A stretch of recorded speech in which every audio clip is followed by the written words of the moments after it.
Chapter 7. Wisdom and Knowledge. Knowledge and ignorance. Shri Krishna said, Arjuna, you have now understood what yoga is.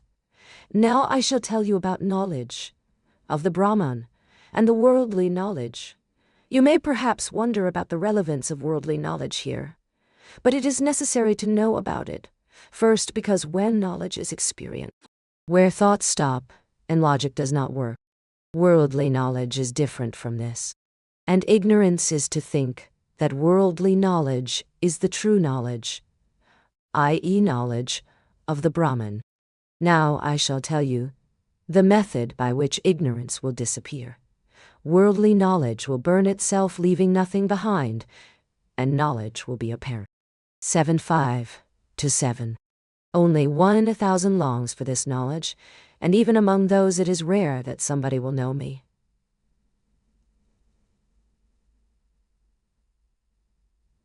7:10. There are millions of people who jump in the floodwaters of desire for knowledge of the Brahman, but rare is he who manages to swim across to the other bank. Therefore this is no ordinary matter. It is very deep and very difficult to explain, but I shall try to explain it to you. 7:13-14. Prakriti Arjuna. Just as our body casts a shadow, this material universe is Maya projection, Maya manifesting itself through the principles like Mahat, etc. It is also known as Prakriti. It consists of 8 parts and is the one that creates the 3 worlds. The 8 parts are the 5 elements: earth, water, air, fire, and sky. The mind, the intellect, and the ego. 7:15-18. The state of equilibrium of these 8 parts is my basic, subtle or para prakriti. It is also known as the jiva, individual being. It makes the inert active, is the principle of action in the life force, and makes the mind feel sorrow and temptation. The capability of the intellect to know is due to association with it. The ego, which originates because of it, runs the affairs of the world with its support. 7:19-21. Creation of life. When this subtle prakriti lovingly creates the gross prakriti, it gives birth to the living beings in the world. 4 types of life are produced: yaraha, or born through uterus; andaja, or born through eggs; swadaja, or from sweat, e.g. lice, etc. and udbija, or born through seeds, i.e. plants. Though all these are of equally important, they belong to different species. There are 844 million of such species, and their number in each is countless. 7:22-24.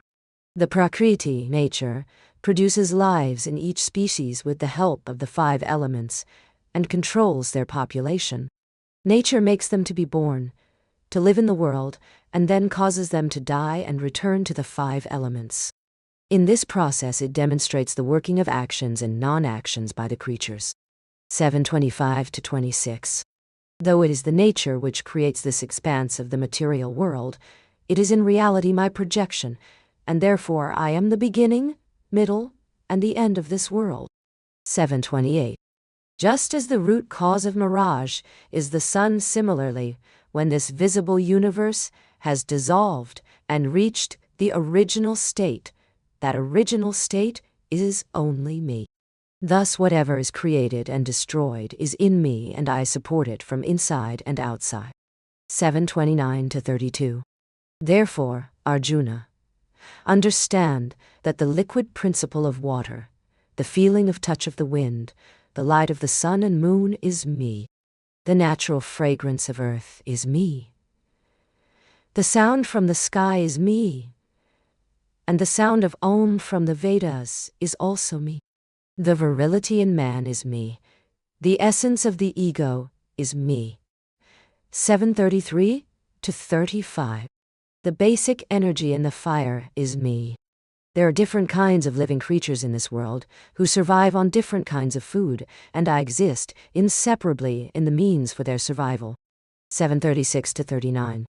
That which expands with the sprouting of the space, sky, at the time of the creation of the universe, and swallows the sounds A, U and M comprising the Om at the time of its annihilation, that which does not vanish, even after the form of the universe, which had remained apparent as long as it existed, vanishes at the time of the final annihilation.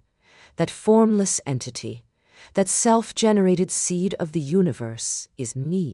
I am giving this knowledge to you. You will realize its relevance when you ponder over it deeply and compare it with the Sankhya philosophy. 7:40-43. Now I shall explain this knowledge to you in short. 7:44. I am everything. The penance of the ascetics is my form only. Understand without doubt that I am the strength of the strong and the intellect in the intelligent. 7:44-45. I am the desire in all creatures by virtue of which the prescribed behavior, dharma, and earning the livelihood are possible. Though this desire is controlled by the sense organs, it does not let them go against the prescribed code, dharma.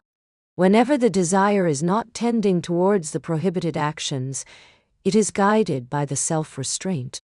Because of this, the prescribed actions come to a successful conclusion, and a worldly person achieves liberation. 7:46-49. How many things like this should I tell you? All this expanse of the material world has been rooted in me. 7:51. Maya created by me, but veils me the feelings of the mind. Having the three attributes sattva, pure, raja, passion, and tama, sloth, have been created from me, but even so I am not. 7:53-54. Zimila. Seed gives rise to a tree and then to wood, but this seed is not in the wood. 7:55-56. But this nature or Maya, which is my projection, and has been created from me, veils me. Therefore, creatures do not realize me even though they have been created from me. Just as pearls formed from water do not dissolve in it, similarly all living creatures are my own parts, and have acquired life due to Maya, but though they have been created from me, instead of becoming one with me, they get blinded by desires due to selfishness. 7:63-67. Going beyond Maya Arjuna. The problem is how to go beyond this Maya of mine and realize me. 7:68. Whatever steps one takes to cross this river of Maya become harmful. 7:82. Those who try to cross it on the strength of their intellect get lost. Those who try to cross using knowledge are completely swallowed by pride. Those who take the help of the Vedas are burdened by the ego and are consumed by arrogance.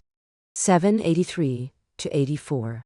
Those who tried to use their youthful strength were caught in the sexual lust, and eventually, becoming old and demented, died sad and frustrated.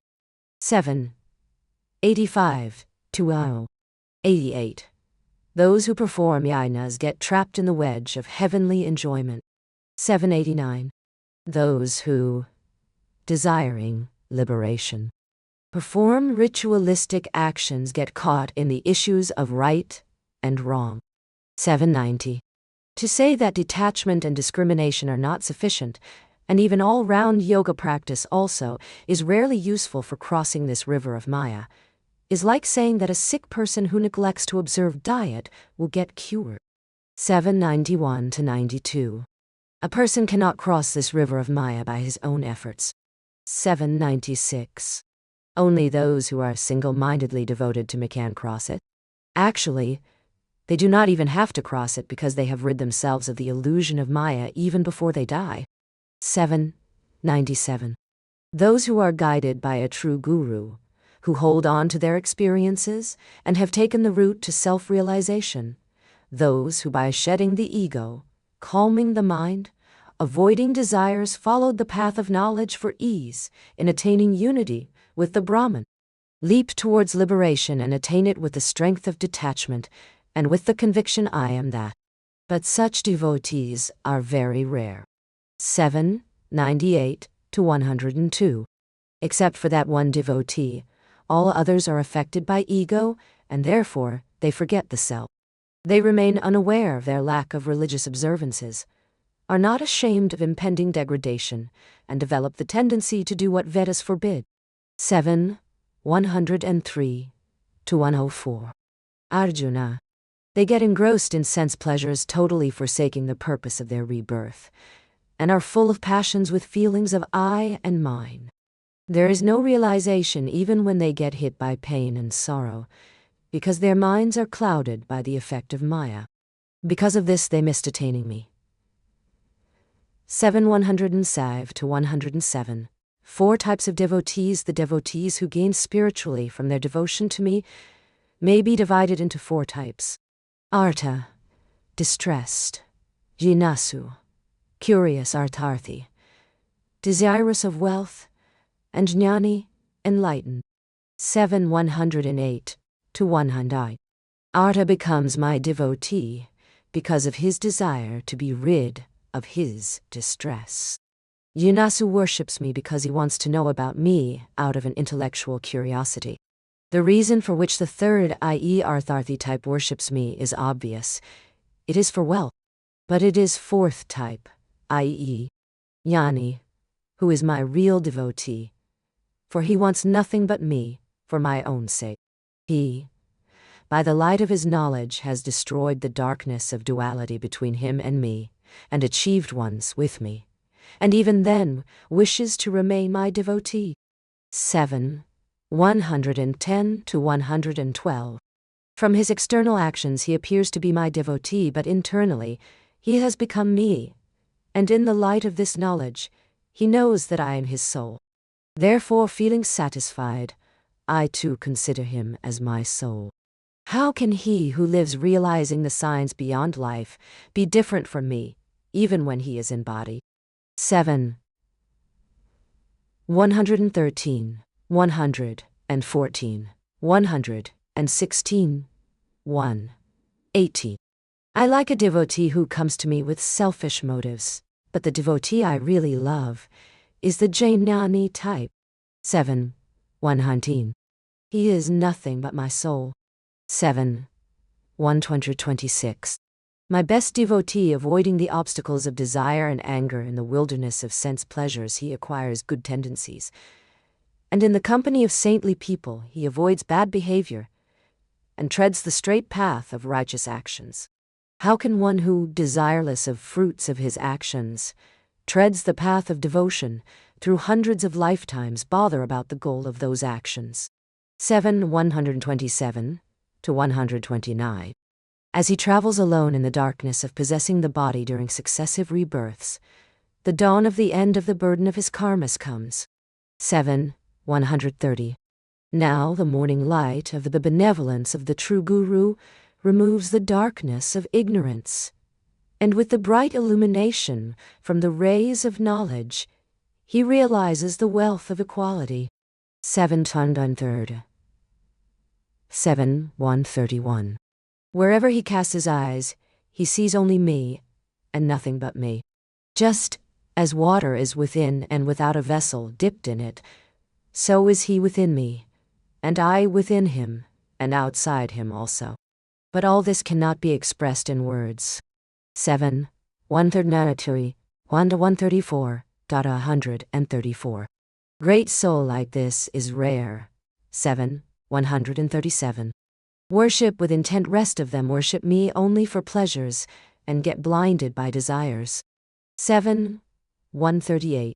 And lust enters the heart once they are possessed by the desire for the fruit of their actions, extinguishing the light of knowledge. Thus, remaining internally and externally in the darkness of ignorance, they are distanced from me, and start worshipping other deities with all their heart. 7, 139 to 140. Having already become slaves of Maya and overcome by lust, they worship other deities with elaborate rituals, paying elaborate attention to the rules, means, and offerings. 7, 141 to 142. But it is only I who fulfills the desire of the devotee worshipping these deities, because I am present in all the deities. However, he does not believe so, and therefore he keeps different feelings towards the various deities. 7 143 to 144. Tarawan. Such devotees do not know me because they do not come out of their narrow thinking. Though their desires are fulfilled, the fruits of their efforts are impermanent like a dream, and only help the continuation of their life cycles. They reach the realm of the deities whom they worship, and the deities are also impermanent. On the other hand, those who choose the path of my devotion with their body and mind alone attain on death oneness with me who is eternal. 7 147 to 150. But common man does not do so, and put himself to loss. 7 151. Why should he not leave the cage of desire of fruits and fly high on the wings of self-realization in the sky of knowledge? Why should he try to measure the immeasurably bliss of the self? Why should he consider the formless, unmanifestable me as manifestable and having form? Why should he try to create rituals for reaching me when I am in all creatures? 7 155 to 157. Even though I am in the form of light, people are not able to see me because of the I am the body feeling, since they are blinded by the veil of Maya. Otherwise, tell me, is there anything in which I am not present? I alone am pervading the entire universe. 7 158 to 160. Arjuna, I was in all the creatures who ever lived. And at this moment I am in all creatures who are living, and I am not separate from those who will be born in the future. But this is only in a manner of speaking. Actually nothing is born, and nothing dies. 7 161 to 162. All life is illusion. Thus, though I am eternally in all, yet they are still caught in the birth and death cycles. But there is a reason for it. 7 165. Pitfalls from desire. Desire was born out of ego and body. Due to its combination with hate, the delusion that one is different from soul was born. This delusion was fostered by the ego. Shunning courage and self-control, this delusion started growing due to hope. Under the influence of dissatisfaction, it got tirelessly engrossed in sense pleasures and started behaving perversely. It brought impediments in the path of devotion and paved the paths of evil deeds. Because of it, people got confused, went astray in life, and came under the heavy burden of sorrow. 7 166 to 171. But those who are aware of the useless thorns of doubts and do not get caught in the trap of delusion produced by them who tread the path of unstinted devotion, crush the doubt, avoid sinful actions, and with the speed attained through meritorious actions come near me, and thus escape the clutches of desire and anger. 7 171 to 174. Then they develop a desire to end this saga of birth and death. Sometime or other they succeed in their efforts and attain the perfect Brahman. Having reached their goal, and once the novelty of this self-realization fades away, they find the world full of bliss, gain peace of mind, and there is no more need for actions. They then develop a sense of equality and attain unity with me. 7 175 to 179. Experiencing the aspect of my supremacy over the elements, they reach my aspect of Adibhuta, Supreme Deity. When, with the impetus of their knowledge, they look at me as the supreme deity of the sacrifices, or the supreme soul, they do not grieve death. Otherwise, when death approaches, people feel that a big calamity is about to fall. But nobody knows how. Those who have become one with me do not leave me, even when they die. Those who have gained this perfect knowledge are the real yogis. 7 180 to 184. Tat.